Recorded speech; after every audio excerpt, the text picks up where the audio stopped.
സംസാരിക്കും വേണ്ട. കാരണം ഞാൻ ലക്ഷക്കണക്കിന് പൈസ കൊടുത്ത് പാസ്സായെന്ന് വിചാരിച്ചാൽ ഡോക്ടർ സ്വർഗത്തിലൊന്നും കിടക്കില്ല കേട്ടോ. ഡോക്ടർ നരകത്തിലേക്കായിരിക്കും പോക്കട്ട. എന്തൊരു വിചാരിച്ചാൽ ഡോക്ടർ വിചാരിച്ചു ഞാൻ തന്നെ ദുനിയാവിൽ വലിയ ആളെന്നാ. അത് ആടെ പുരക്ക് പറഞ്ഞു മതി. അല്ലാഹുവിന്റെ അടുത്ത് ഏറ്റവും നിസ്സായ പണിയാണ് അവർ ചെയ്യുന്നതെന്നാണ് ഇസ്ലാം നിജമായി മനസ്സിലാക്കണം. ബഹുമാനക്ക് ദുനിയാവിൽ വലിയ ലക്ഷക്കണക്കിന് ഒപ്പി കൊടുക്കണമെന്നും അവിടെ രക്ഷപ്പെടില്ല. ഉദാഹരണം ഞാൻ പറഞ്ഞ ഒരു ഡോക്ടർ, ഒരു വിദഗ്ധമായ ഡോക്ടർ ഇല്ല, ഈ നമ്മൾ ഈ വിരലിന് കുറെ വരലിട്ട് തന്നിട്ടില്ലേ, ഇതെന്തിനാ, ഇതിന്റെ ഓരോ അവസരത്തിനുണ്ട്, അത് ഞാൻ ഇപ്പോൾ പറയുന്നില്ല.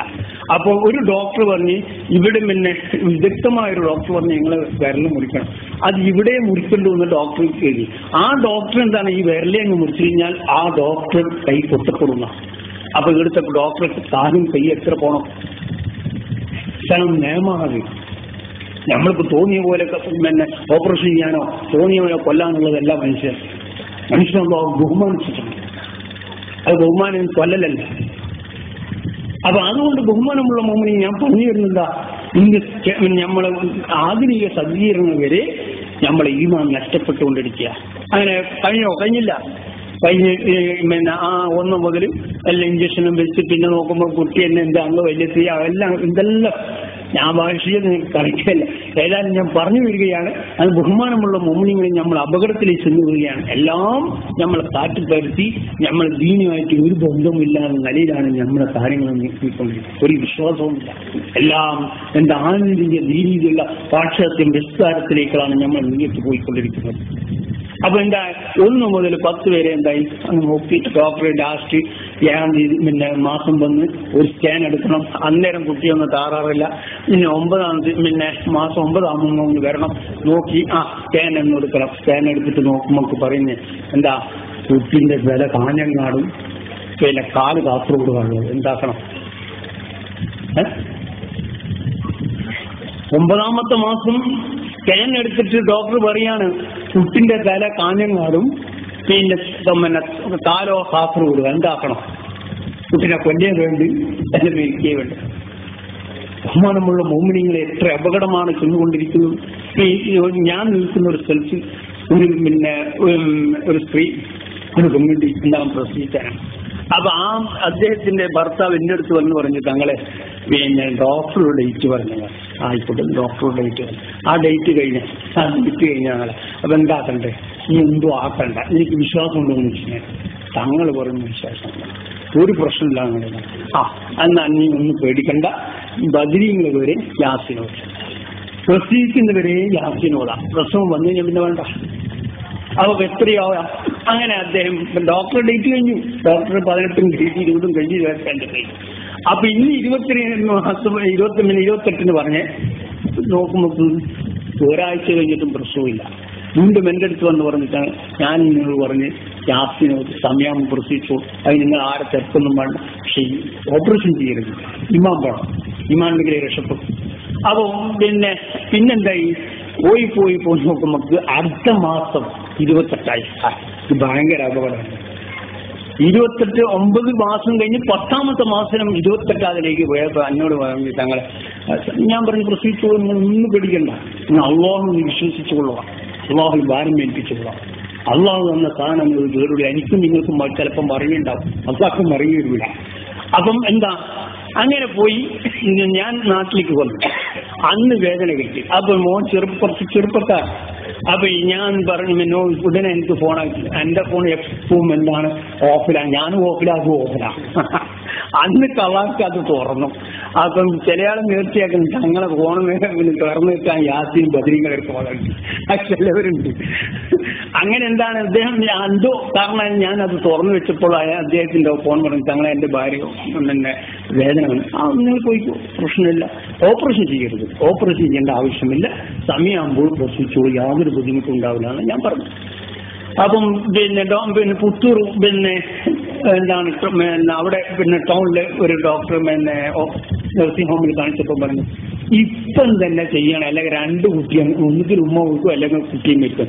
അപ്പോ ആ മഹാൻ പറഞ്ഞ് എന്റെ ഭാര്യയാണ്, നിങ്ങളെ ഭാര്യയല്ല, ഡോക്ടറെ ഭാര്യയല്ല, എന്റെ ഭാര്യ, എനിക്കും മരിച്ചോട്ടെ, നിങ്ങൾക്ക് കഴിയോ? ഓപ്പറേഷൻ ഇല്ലാതെ നിങ്ങൾക്ക് കഴിയുമോ എന്ന് ഞാൻ ചോദിക്കുന്നത്. എന്റെ ഭാര്യയാണ്, നിങ്ങളുടെ ഭാര്യയല്ല, മരിക്കുന്ന മരിച്ചോട്ടെ എന്ന് പറഞ്ഞു. അപ്പൊ ഡോക്ടർ പറഞ്ഞ് ഇരുന്ന് സാധിക്കില്ലെന്ന്. ഉടനെ മോനെ അങ്ങോട്ട് കൊണ്ടുപോയി. രണ്ടാമത്തെ ഹോസ്പിറ്റലിൽ പറഞ്ഞ ഇതേ സ്വഭാവം പറഞ്ഞു. ഒന്നിക്ക് ഉമ്മ മരിക്കും, അല്ല കുട്ടി മരിക്കും, എല്ലാം രണ്ടും മരിക്കും എന്ന് പറഞ്ഞു. അപ്പം ഉമ്മ ഈ ഭർത്താവ് പറഞ്ഞ് ഇതെന്റെ ഭാര്യയാണ്, മരിക്കുന്നതിന് രണ്ടും മരിച്ചോട്ടെ എന്ന് പറഞ്ഞു. വളരെ ഉണ്ട്. അപ്പൊ ഞാനും ഫോൺ തുറന്നു വെച്ചു. കാരണം ഇപ്പം എനിക്കറിയണമായി, ഇത് അറിയണമല്ല എന്താണെന്ന്. അദ്ദേഹം രണ്ടാമതും വിളിച്ച് പറഞ്ഞ് തങ്ങൾ ഇങ്ങനെ പറഞ്ഞു, ഞാൻ ഒന്നും പേടിക്കണ്ട, സമയമായിട്ടില്ല, സമയം പ്രസിച്ചോളെന്ന് പറഞ്ഞു. നിങ്ങൾ കൊണ്ടുപോയി കാറിന് ഡിസ്ചാർജ് കഴിയുന്നത്. രണ്ടാമത്തെ ഹോസ്പിറ്റലിൽ ഡിസ്ചാർജ് ചെയ്യും. മൂന്നാമത്തെ ഹോസ്പിറ്റലിൽ ഇതേ സ്വഭാവമാണ് പറഞ്ഞത്. ഏത് ഒന്നിച്ചിലും വിളിച്ചു അല്ലെ ഇപ്പൊ രണ്ടും പേരിച്ചോട്ടെ, എന്റെ കാര്യം എന്നെ പറഞ്ഞാണ്. അപ്പം എന്നോട് വീണ്ടും ഫോണാക്കി ചോദിച്ചു തങ്ങൾ ഇങ്ങനെയാ പറഞ്ഞു. ഒന്നും നിങ്ങൾ പേടിക്കണ്ട, ഈമാനം ആ തങ്ങൾ പറഞ്ഞ പോലെ അതിന്റെ അപ്പുറം ഞാൻ പോകില്ലാന്ന് പറഞ്ഞു. ഞാൻ ഇങ്ങനെ ഇരിക്കട്ടെ. അപ്പൊ അവിടെ നിന്ന് ഡിസ്ചാർജ് ആക്കി. നാലാമത്തെ ഹോസ്പിറ്റലിൽ പിന്നെ വിട്ടിലെസ് പറഞ്ഞു. പുത്തൂർ കഴിഞ്ഞ് വിട്ടില പറഞ്ഞു. വീട്ടിൽ എത്ര മണിക്കാ പ്രസവവേദന വന്നെന്നറിയും? 10 മണിക്ക് വന്ന പ്രസവവേദന 2:30 മണിക്ക് പുത്തൂർ പിന്നെ വീട്ടിലെത്തിയരം പറഞ്ഞ് ഡോക്ടർ പറഞ്ഞു ഒരു പ്രശ്നമില്ല, ഇപ്പൊ പ്രസവിക്കുന്ന സമയമാണ്. പ്രസവിച്ച് കുട്ടിയാണാണ്, ഒരു പ്രശ്നമില്ല. അപ്പം ഇപ്പൊ 10:30 മണിക്ക് വന്ന വേദന 2:30 മണിക്ക് പ്രസവിച്ചു. നോക്കണം, ഈമാൻ വേണം, കുറച്ച് ഈമാൻ വേറെ വേണം. പറയുന്നത് അങ്ങൾക്കൂല്ല, പറയുന്ന ഉസ്താദുമാർക്കൂല്ല, ആർക്കില്ല. പക്ഷെ വിശ്വാസമില്ലാത്തതുകൊണ്ടാണ്. ബഹുമാനമുള്ള മോമിനിങ്ങളെ ഞാൻ പറഞ്ഞു വരുന്നില്ല. എന്നിട്ട് അതിന്റെ പുറത്ത് ഞാൻ പോയപ്പോൾ പിന്നെ ഒരു സ്ത്രീ വന്നു. എന്റെ ഒരൊറ്റക്കാരശ്ശേരി ഞാൻ വെച്ച് പടച്ചോനെ ശ്രീക്കാൻ പിടിച്ചു പോയാറുണ്ട്. എന്റെ കാലിൽ വന്നിട്ട് വീണ് കരയുന്നതാണ്. ഞാൻ ശ്രീക്കാൻ പിടിച്ചു പോയി. അപ്പൊ ഞാൻ വെച്ചിരുന്ന ഈ കുട്ടി പിന്നെ സ്ത്രീയുടെ പിന്നെ ഭർത്താവില്ലേ, ഞാൻ തന്നെ ഞങ്ങളെ പറഞ്ഞു. എന്തേന്ന്? ഇല്ല, ഞാൻ എന്റെ പിന്നെ ഭാര്യ ഗർഭിണിയാണ്. എന്തെങ്കിലും പറ്റി? അല്ല, ഡോക്ടറെ അടുത്ത് പോയാൽ എത്ര മാസം? 5 മാസം, അല്ല 6 മാസം. എന്നിട്ട് ഡോക്ടറെ അടുത്ത് പോയി സ്കാൻ എടുത്ത് നോക്കിയപ്പം പറഞ്ഞ് അതിൽ തലയുമില്ല, കാലുമില്ല, ഒന്നുമില്ല. പിന്നെന്താ ഭൂത? തലയും പാലും ഒന്നുമില്ല. സ്കാൻ എടുത്തപ്പം പറഞ്ഞ് ഡോക്ടർ പറഞ്ഞ് സ്കാൻ എടുത്ത് നോക്കിയപ്പം പറഞ്ഞു അതിൽ തലയുമില്ല, കാലുമില്ല, കണ്ണുമില്ല, ഒന്നുമില്ല. അപ്പൊ ഞാൻ ചോദിച്ചു ഇതെന്ത് ഭൂത? അവളാകെ ഓൾ മരിക്കാത്ത പറഞ്ഞു. അള്ളാഹ് എന്റെ അടുത്ത് വന്ന് ഞാൻ ചോദിച്ച് നിങ്ങൾക്ക് ആദ്യം ഇടേണ്ട പൊടി നിങ്ങൾക്ക്, രണ്ടാമത്തെ ഇടേണ്ട ഡോക്ടർക്ക് ഇടാൻ കഴിയുമെന്ന് ചോദിച്ചു. ഈമാൻ തെറ്റിക്കുന്ന പണി വിശ്വാസം. ഞാൻ പിന്നെ ചോദിച്ചു നിങ്ങൾക്ക് വിശ്വാസം ഉണ്ടോ എന്ന് ചോദിച്ചു. അള്ളാഹുലാണോ വിശ്വാസം, അതല്ല ഡോക്ടറിലാണോ വിശ്വാസം എന്ന് ചോദിച്ചു. ഉണ്ടെന്നില്ല. എന്നാ ഞാൻ പറഞ്ഞു ഒരു കണ്ണുണ്ട്, കാലുണ്ട്, വഴിയുണ്ടെന്ന് പോയിക്കോ. പിന്നെ യാസിൻ ഓതാൻ കഴിയുമെന്ന് വെച്ചു. ഓതാണ്. എന്നാ ബദരീങ്ങവർക്ക് യാസിൻ, പ്രസവിക്കുന്നവരെ ബദരീങ്ങവർക്ക് എന്താണ് യാസിൻ, ഒരു പ്രശ്നവും വരില്ല. അതും അറിയില്ലേ ഇങ്ങനെ കൂടെ മറിയം സൂറത്ത് ഓടിക്കോ, വളരെ നല്ലതാണ്. വെള്ളം വെച്ച് മറിയം സൂറത്തിന് ഊതി വെള്ളം കുടിച്ച് വയറിന്മേലെ നിന്ന് തടയാൽ ഒരു പ്രസവത്തിന് ഒരു ആറാറുണ്ടാവില്ല, ഓട്ടോമാറ്റിക് പ്രസവം ഉണ്ടാവും. അങ്ങനെ ആ വിഷ്ണുയോട് പോയിട്ട് പറഞ്ഞ് നമ്മൾ പറഞ്ഞു കഴിഞ്ഞില്ലേ, പിന്നെണ്ട് ആ സ്ത്രീ കുട്ടിയും കൊണ്ടുവരുന്നു. തങ്ങളെ ഞാൻ പിന്നെ ഈ തങ്ങ പറഞ്ഞാൽ ഭൂതം എന്താന്ന് പറഞ്ഞ ഇത് തന്നെയാണ്.